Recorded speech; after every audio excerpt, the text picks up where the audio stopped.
Wow. SAO2 episode 22. Wow. I mean, the point of this episode was to just make you sad. That's ultimately what it was. And it succeeded. I mean, throughout the second half of this episode, it was just so sad. I mean, I was hurting right here. I was almost close to tearing up. And it just... Wow. Either way. Asuna wants to find Yuki. She wants to know what's going on, why, she wants to avoid talking to her. And of course, Kirito knows where she is. Now, first, I don't really get the full grasp of how he got, a handle of her location. But later on, we find out that there's this hospital that's working on this government project. Now, okay, I don't care how good Kirito is in a video game or how good of a fighter he is in the video game. But how do you go from that to government super spy? I mean, the only way you would get information on that is if, you actually worked for the government in that division. He's still a high school student working on mechatronics. Now, I don't know how good he is. I mean, apparently he's able to create this tiny little robot that you can put Yui in, and she can just travel around with you. I mean, if I saw that following you and it said, "Daddy, who is that?" I'd just look and I was like, the fuck is that? That's honestly my honest reaction to, if it ever appeared in front of me. But either way, it's still questionable as to how he found out where Yuki is. But either way, when we finally get there, it's revealed that she's, sick with a terminal illness. She's gonna die, and there's nothing they can do for her. And damn, that just sucks. And then we also find out that all the members of the Sleeping Knights are sick and with the terminal illness. And it's just... What? It's just so sad. We find out that there were 3 other members, but they died from their illness. One of them a year ago and some other ones maybe a few months ago. And that 2 more of them will die in 3 months. It's just like, ow, this sucks. I mean, now I'm starting to grasp why they were so desperate to get their names on that board so they always be remembered. But at the same time, makes me realize why they call themselves the Sleeping Knights, because they're technically always asleep. They're never able to wake up. They're never able to get out of bed. The only time they can actually live is in the virtual world, and it's just so damn sad. I mean, I feel bad for them. I mean, I do. And also near the end, though, what kind of gets me worried is Asuna wants to grant Yuki's wish of going to school. Now, I don't know how that's going to happen, but clearly... we saw earlier, Kirito was working on something with mechatronics, so maybe some way in shape or form, like a camera, she's technically a virtual girl, kind of like Yui at this point, so maybe some way, in some form, that's gonna happen with a tiny little robot. That's how it's gonna work. I don't know, because that's the best possibility I can imagine. Because I can't imagine Asuna saying, "There is a way to cure your AIDS." It's like, what? No, there isn't. It's AIDS. You can't cure AIDS. It makes no sense.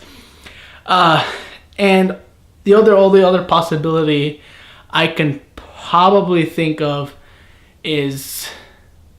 Actually, no, I can't think of another possibility for her. It's either being that little tiny robot or cure for AIDS, and I'm going for the tiny little robot. As unbelievable as that is by itself, even curing AIDS is even more unbelievable. And, okay, speaking of unbelievable, the only part of this story that kind of pissed me off is how Yuki got AIDS. I mean, okay. Apparently her mother was born, she was, bearing twins, Yuki and her sister, and, they had to perform a C-section, cut her stomach open and get the babies out. And of course, they need a blood transfusion for that. Well, they did that, but apparently the blood that they got had a virus in it, the AIDS virus in it. And that's how it got into Yuki when she was born. And apparently the symptoms didn't show up until, she was already much older, maybe like 6 or 8.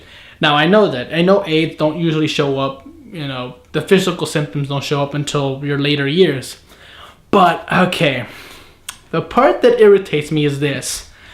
How does a hospital or any doctor in any way, shape, or form not test the donated blood for AIDS? I mean, I don't care if the physical symptoms don't show up until years later. The actual virus can be tested for. HIV, which leads up to AIDS, can be tested for. So how do you get AIDS past your line of sight? That makes no sense.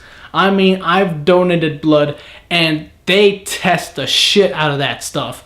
They don't want any bad blood getting in, because the point of donating blood is saving lives, and there's no point in saving someone's life with your own blood if your blood is full of viruses. I mean, and even if maybe one or two got by you, because there's like literally thousands, hundreds of thousands of people donating blood across the country, you know, of course, if one or two are going to get by, I'm pretty sure they have to test the blood before they actually give it to the recipient.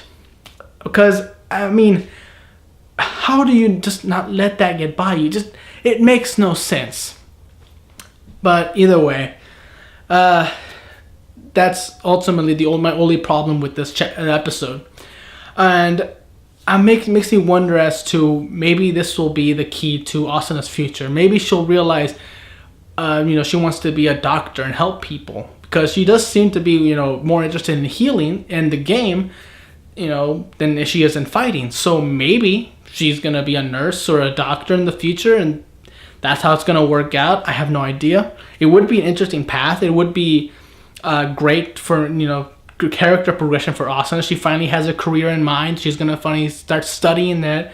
She's not gonna be just some gamer girl who stays at home and Kirito makes all the money creating super machines or super technology out there somewhere. Because, I mean, that'd just be wrong.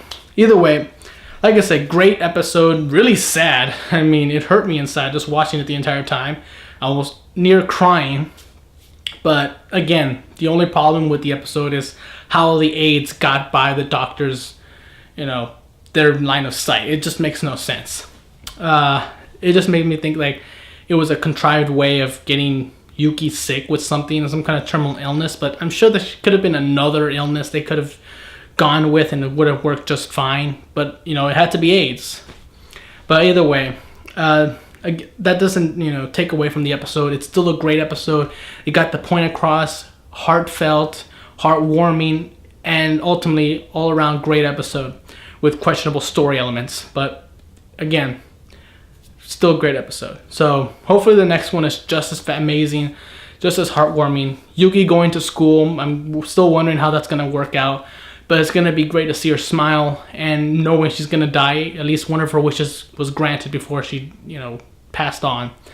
So, great episode. So hopefully the next one is just as great. Till then, I'm Tony Dragon. Bye-bye.